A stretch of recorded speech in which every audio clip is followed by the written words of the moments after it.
Shri B A Prakash, ഇപ്പോൾ ശ്രീ ജോൺ ബ്രിട്ടാസ് ചൂണ്ടിക്കാണിച്ചു സംസ്ഥാനങ്ങളുടെ കടപരിധിയുമായി ബന്ധപ്പെട്ട് മർക്കടമുഷ്ടി കാണിക്കുന്ന കേന്ദ്രത്തിന് എത്രത്തോളം കടമെടുത്തിട്ടാണ് മുന്നോട്ട് പോകുന്നത് എന്നുള്ളത്.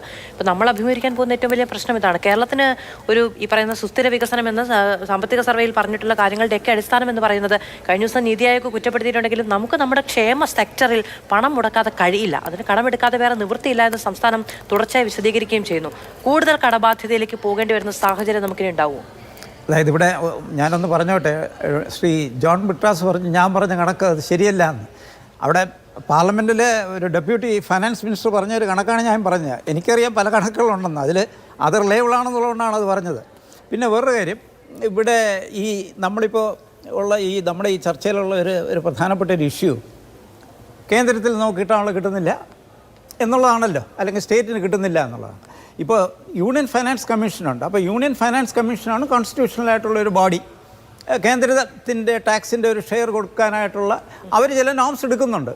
അപ്പോൾ നമ്മൾ പറയും കേരളം പറയുന്നില്ല ഞങ്ങൾക്ക് കിട്ടുന്നില്ല, പക്ഷേ അവർ ചെയ്യുന്നത് തെറ്റാണെന്ന് ഞാൻ പറയില്ല. കാരണം ഇന്ത്യ പോലുള്ള ഒരു വലിയ രാജ്യത്ത്, അതായത് ഡെവലപ്മെൻറ്റിൽ വലിയ വ്യത്യാസമുള്ള സ്റ്റേറ്റുകളുണ്ട്, കൂടുതൽ പോവർട്ടിയുള്ള സ്റ്റേറ്റുകളുണ്ട്, അങ്ങനെ ഒരുപാട് ഘടകങ്ങളുണ്ട്. അപ്പോൾ അവർ ചില നോംസ് എടുത്തിട്ട് അതിൻ്റെ വെളിച്ചത്തിലാണ് ഡിസ്ട്രിബ്യൂട്ട് ചെയ്യുന്നത്. അത് മുഴുവൻ തെറ്റാണ് എന്ന് നമുക്ക് വാദിക്കാനൊക്കെ. പക്ഷെ അതിലൊരു മാനദണ്ഡത്തിന്റെ ഒരു നീതിയുടെയൊക്കെ ഘടകമല്ലേ? ഇപ്പോൾ കേന്ദ്ര പദ്ധതികൾ കാലാകാലങ്ങളിൽ വരുന്നത് കൃത്യമായി ഉപയോഗിക്കാതെ സാമ്പത്തികമായി പിന്നോട്ട് അല്ലല്ല ഞാൻ പറയാം. അതായത് ഫൈനാൻസ് കമ്മീഷൻ എടുക്കുന്ന മാനദണ്ഡങ്ങൾ അവരുടെ ഒരു കാഴ്ചപ്പാടിൽ ആ മാനദണ്ഡങ്ങളാണ് ഏറ്റവും നല്ലത്. പല കാരണങ്ങളുണ്ട് അവരെടുക്കും. അത് മുഴുവനും തെറ്റാണ്, അതുകൊണ്ട് അത് മുഴുവൻ റിജക്റ്റ് ചെയ്യണം എന്ന് പറയണ അതിനോട് യോജിക്കാൻ കഴിയില്ല എന്ന് ഞാൻ പറഞ്ഞത് സാങ്കേതികമായിട്ട്.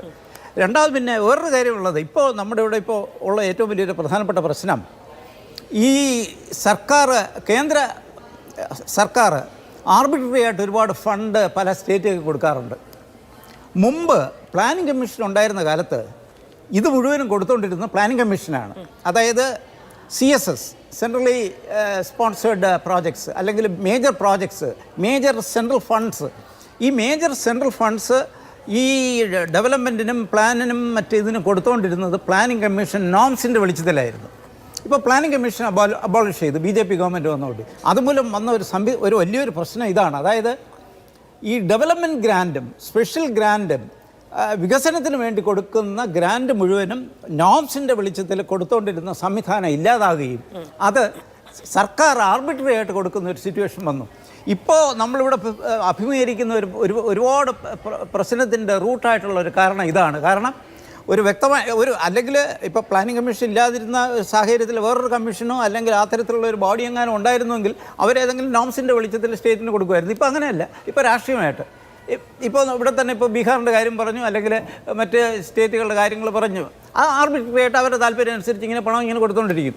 അപ്പോൾ അങ്ങനെ ഒരു പ്രശ്നം ഈ പ്ലാനിംഗ് കമ്മീഷൻ അബോളിഷ് ചെയ്തത് മൂലം വന്നു എന്നുള്ളതാണ്. പിന്നെ വേറൊരു കാര്യം, ഈ പ്ലാനിംഗ് കമ്മീഷൻ ഉണ്ടായിരുന്ന കാലഘട്ടത്തിൽ നമ്മൾ എന്തൊക്കെ പറഞ്ഞു കഴിഞ്ഞാലും ഈ രാജ്യത്തെപ്പറ്റി വളരെ വെൽ ഡോക്യുമെൻറ്റഡ് ആയിട്ടുള്ള ഡേറ്റ ഉണ്ടായിരുന്നു, ഡോക്യുമെൻറ്റ്സ് ഉണ്ടായിരുന്നു, രാജ്യം എങ്ങോട്ട് പോകണമെന്നുള്ളതിനെപ്പറ്റി വളരെ കൃത്യമായിട്ടുള്ള അസസ്മെൻ്റ് ഉണ്ടായിരുന്നു. കാരണം പ്ലാനിംഗ് കമ്മീഷനുള്ള ലീഡിംഗ് ആയിട്ടുള്ള സ്കോളേഴ്സും എക്കോണമിസ്റ്റുമാരുമാണല്ലോ അവർ നയിച്ചുകൊണ്ടിരുന്നത്, അല്ല സർക്കാരല്ലല്ലോ. ആ സംവിധാനം പോയതോടുകൂടി രണ്ട് തരത്തിലുള്ള തകർച്ചയാണ് നമ്മൾ വന്നത്. ഒന്നാം തരം ഡോക്യുമെൻറ്റ്സും അല്ലെങ്കിൽ പെർസ്പെക്റ്റീവ് പ്ലാനുകളും ബാക്കിയുള്ളതൊന്നും ഇല്ലാതായി. ഇപ്പോൾ ഒന്നുമില്ല. രാജ്യം എങ്ങോട്ട് പോകണമെന്നുള്ള ഡൽഹിയിലുള്ള ചില ബ്യൂറോക്രാറ്റ്സ് എന്തെങ്കിലും പറയണ പോലുള്ള ഒരു ഇടപാട് മാത്രമേ ഉള്ളൂ. രണ്ടാമത് വന്നിരിക്കുന്നത് ഡെവലപ്മെൻറ്റിന് വേണ്ടി കൊടുക്കുന്ന സെൻട്രലിൽ നിന്ന് കൊടുക്കുന്ന ആ ഫണ്ട്സ് എല്ലാം ആർബിട്രറി ആയിട്ട് കൊടുത്തു. അതിൻ്റെ ഒരു പ്രതിഫലനമാണ് നമ്മുടെ ഈ ചർച്ചയിൽ തന്നെ ഈ കാണുന്ന ഒരു പ്രധാനപ്പെട്ട ഒരു കാര്യം. ശരി.